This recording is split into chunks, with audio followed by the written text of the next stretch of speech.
Hello and welcome. My name is Dr. Tina Ray. I'm an educational and child psychologist.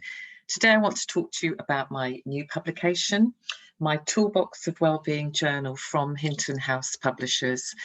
I'm really delighted to see this in print because it's a first for me. It's the first time I've illustrated my own book. So hopefully this is going to be something that will become part of the toolbox of wellbeing for many of our children and young people, particularly given that we are continuing to navigate this COVID pandemic. And I think over the summer holidays, maybe a wee bit of journaling will help many of us to manage ourselves, our mental health, our well-being more effectively. So the power of positive journaling for well-being. The new resource, as I've shown you, is available now. Creative, inspiring activities and strategies, all of which emanate from positive psychology approaches. And this is designed for children and young people aged approximately 7 to 14 years of age, obviously depending on their level cognitively in terms of being able to read and write, etc. But I'm really hoping that this can be something that will be shared across those key stage 2 to 3 age groups. So this current context that we're in, we know that children and young people have missed and continue, sadly, to miss so many things at the moment. They've not been able to play with each other in the same ways. They've missed opportunities to socialise. And certainly those rites of passages, those transitions between key stages, the end of year school prom, etc., taking exams even in the same way, have just not simply happened for them over the last 18 months. I think as well they've had fewer opportunities to engage creatively, sadly, particularly in terms of group projects. Exercising for some has been limited, particularly in lockdowns, and just this whole sense of being able to have fun, to relax. Sadly, for many of our children, access to resources has been a huge issue, particularly for those that do not have internet access in the home context. I think as well that children and young people have missed relationships with us key adults in their lives, and the feelings of safety and nurture that those provide. And consequently, for many as well, the ability to self-regulate may have been compromised, because what we're all experiencing, I think, in many cases are elements of stress and anxiety that possibly some of us have not experienced before to the same extent. So they've missed out on a great deal, which is why I firmly believe that we need to reject the notion of academic catch-up in favour of emotional catch-up. We need fun, we need play, we need to look for the positives. So journaling for me is one very, very useful tool in order to be able to meet such an objective. I'm a positive psychologist. I firmly believe that we need to move away from deficit models. They don't make us well or better in ourselves.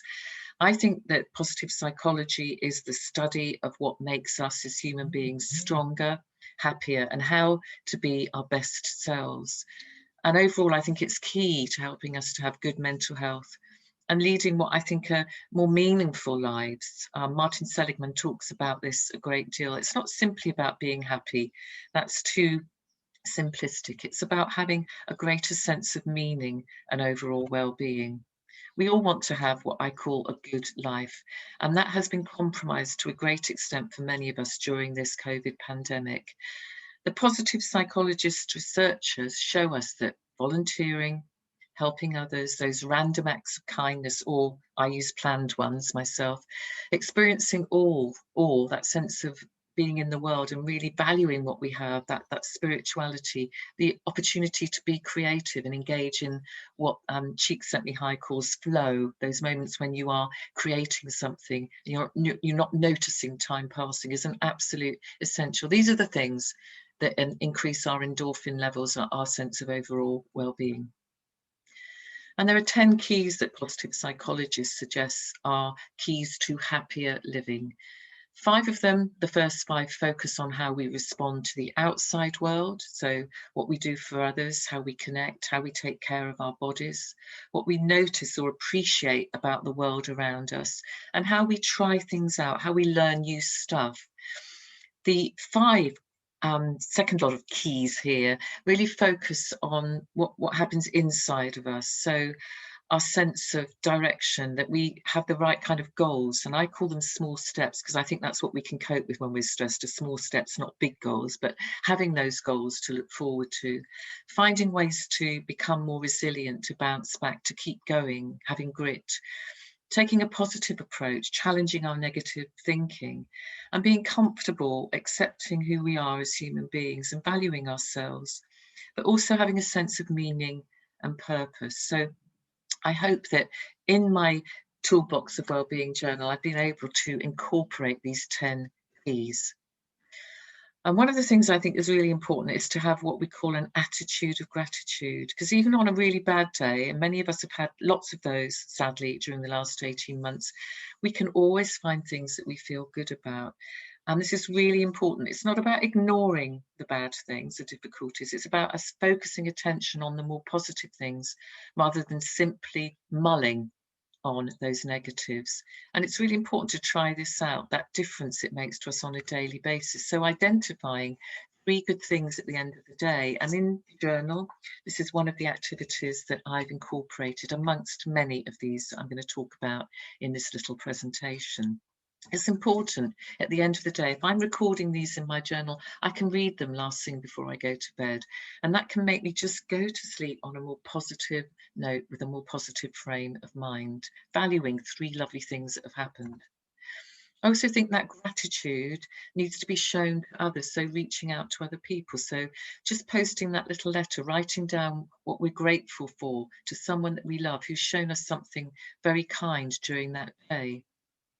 Again, this is included in the journal, okay, as is savouring situations. And this is about being grateful for being in the moment, just simply enjoying that lovely meal with friends or family, just being in the garden, appreciating what we've got outside there in nature, just those little things, but savouring them in the moment, stopping to pause and reflect, being more mindful about it. So I think it's really important. Savouring builds our happiness, so we need to go for that on a daily basis and record it. Acts of kindness as well. I think this is really important. If we want to feel good, then we need to do good. It really does work, this mantra. So I'm very much into actually performing acts of kindness on a daily basis. And they don't have to be huge things. They can be little ones, just a small hug, a compliment to someone, just that little phone call, that WhatsApp message. It doesn't have to be anything huge, but doing something every day really helps. And again, recording it in our journal, just to make that really positive note every single day. So we can boost our levels of happiness, well-being. We know our brain grows like a muscle, and we can make sure that that happens by engaging in lots of different strategies from positive psychology, okay, including gratitude, the 3 good things, 3 good acts, meditation, forgiveness, engaging in rituals, making sure we surround ourselves with positive people, volunteering, taking regular exercise, expressing gratitude for everything that we have on a daily basis. Now, all of these are included in my journal. Okay, so you will find that there are activities which make sure that we are incorporating all of these happiness boosters on a daily basis. So journaling is really, really important. A journal can help us when we feel anxious, because what we can do is we can simply write that down, okay, because then we can look at it, we can reflect on it, and we can think about how we make sense of what's been going on. And we can think also, are we writing about this a lot? Is this something that's worrying us a great deal?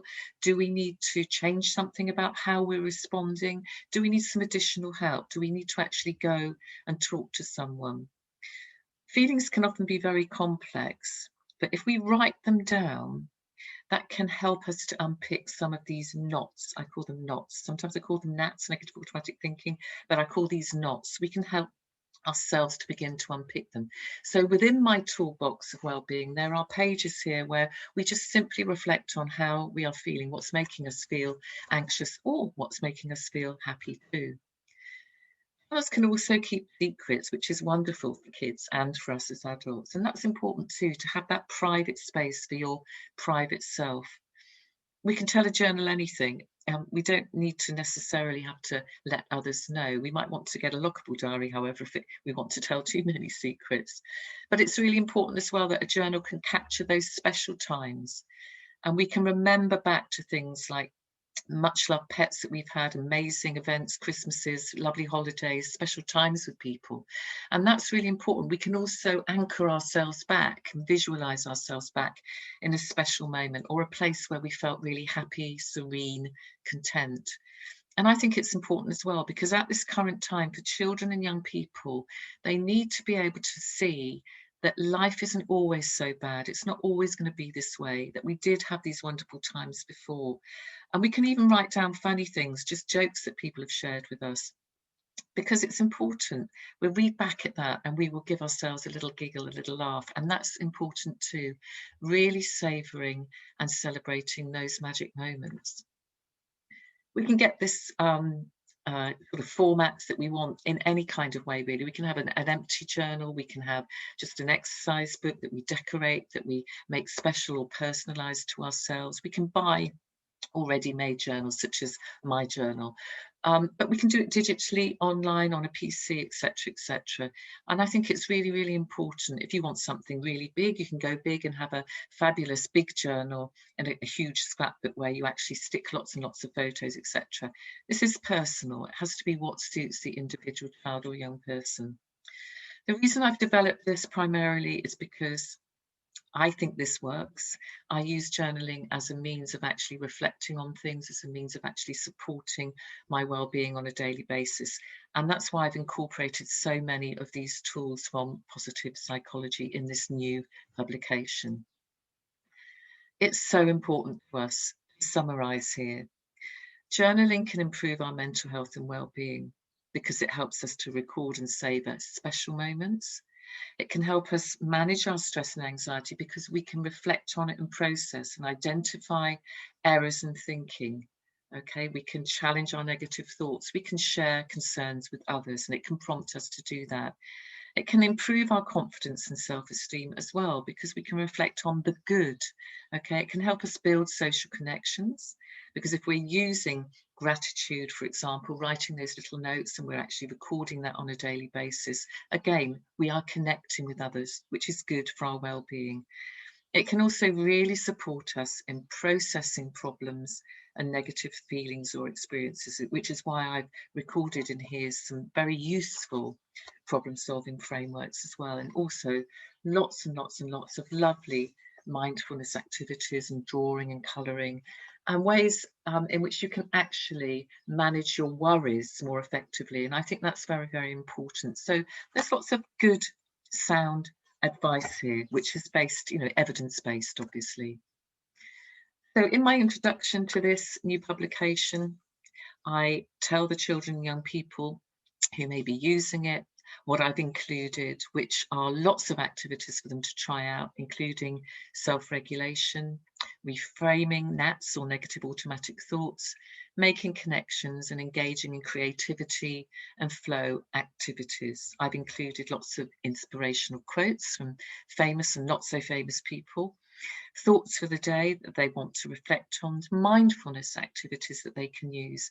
And there's lots and lots of colouring and doodling because, of course, I've used my own illustrations, and I'm a great believer in colouring and doodling and mindfulness drawing. I use it a great deal. So affirmations too are a significant part here.